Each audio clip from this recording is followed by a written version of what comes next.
So with all that being said, we can live in this fantasy world and just expect that the person that we get into a relationship with and we married, y'all gonna be till death do us part. Is a 60, 70, 80% chance that y'all ain't gonna die together. And with all that being said, we have to have that conversation. We have to have prenuptial agreements. We have to have a good understanding that if something does go wrong, how do we deal with it? Because if nobody ever makes put little life rafts on the side of a boat, the boat is just going to sink and everybody's just going to die. You put life rafts on the side of the boat just in case the boat sinks. So if a big ass ocean liner can potentially sink, a damn relationship or a marriage can fail. You got to make sure that in the event that happens on an airplane, you actually think the airplane that you on is going to crash? No, but you still got things that you have to see and pay attention to when the person says, do this and do that and put your I actually listen to make sure I know where the exits are just in case. So when all these things going on in the world don't happen, because I'm sure it's way more divorces than plane crashes, but they still do that shit every time you get ready to fly somewhere. So why don't we do that in a marriage? Because I think, in my opinion, when the marriage ends, nobody talks about the potential of it ending. That's why two people hate each other so much, because one person is like, how dare you divorce me? Or how dare you do this? Shit happens. What do we do now? That's the damn problem. Let go. Sheba. But go ahead, Sheba. All right. So here's the thing. They're not talking about marriage. Half of this generation don't even care about marriage. So let's just level set. Let's stop fronting and capping. When he was talking, they're talking about relationships and their expectations, what women expect from a man as a husband, and he's not her wife, and what a woman expects from a man, and he's not her husband. So let's just pause there. Let's pause there.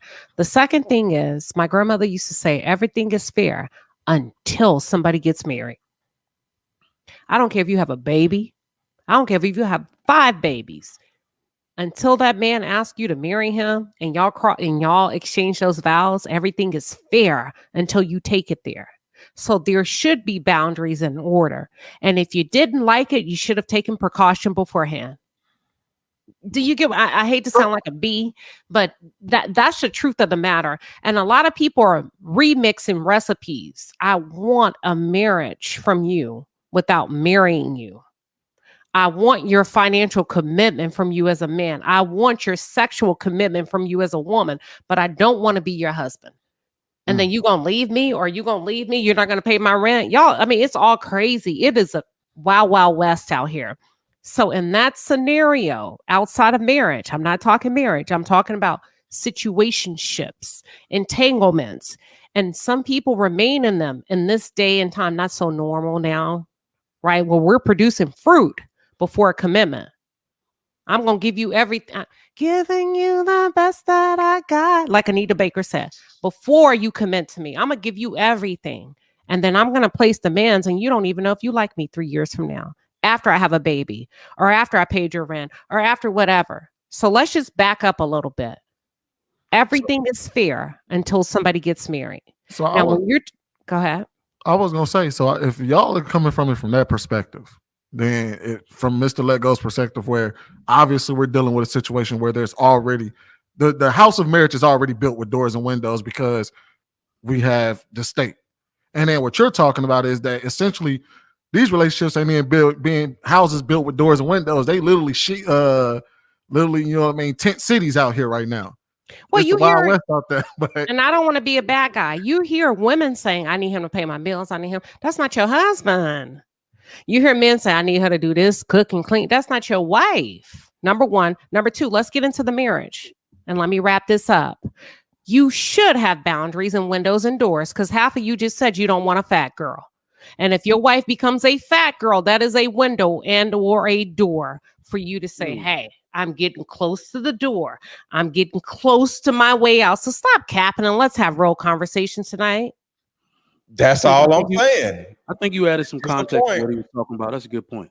All right, Lady Di. And then we're going to go to Bruiser and go back up. Lady Di, go ahead. So I was just going to say, I guess to Mr. Let Go's point, exactly. When it comes to the mentality, and I'm going to talk about marriage right now, and I could talk about relationships after that. When it comes to the reality of marriage, if people just walk around thinking that they can leave, they are. That's why the divorce rate is high. So I wouldn't say like, let's not think, or we should think like that. We should know we have an escape, I guess, to this metaphor. Like, no, don't know you have an escape. You should, because if you don't know you have an escape, you would try harder. You would put more effort in because you don't want to lose it. So that I don't agree with. I think in a marriage, you should definitely think that you cannot leave unless it's life threatening. I just put that out there. When it comes to a relationship, I get with Queen Sheba, what you're saying. The only thing is, it's a little risky if you don't know if the person can per se be a husband or a wife if you don't see the qualities. So sometimes you might have to cook a little, you might have to clean a little, right? Men, you might have to provide a little, because if I'm just gonna go off what you're saying, and he's gonna go off what you're not doing, and you're just saying it, it's like, well, can you?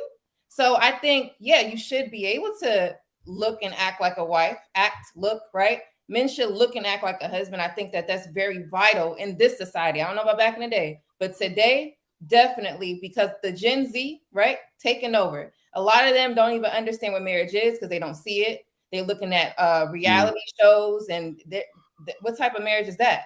So I think just to put your best foot forward, just like you do for an interview, or if you're, trying to get a job promotion or anything in that line, it don't have to be all job, but just in a way where you want to be impressionable, definitely you should be able to, do those things. So that's all I want to say. All right, bet. Bruiser. That was good. Oh, can y'all hear me? Yes, sir. So the gentleman used might about 6 times. And so he's clearly unsure that he can maintain a relationship. He lacks the confidence necessary to keep a vow. That's what I'm seeing. I may not be the most religious person on the panel, but I do believe when you truly love your significant other, you truly love them, and you take vows before God, God doesn't want you to create an escape plan. I mean, God wants you to trust in him and have faith that your prayers will be heard. I mean, but with all that said, I do believe God wants men and women to keep the state out of their decision as much as possible. God doesn't want you to die. Your ass die. So establishing, premarital agreements, I think is suitable. I mean, and these agreements don't suggest that one should stay or leave. It just allows you to have control over the outcomes and position yourself for a safe passage away from the situation if it does fail.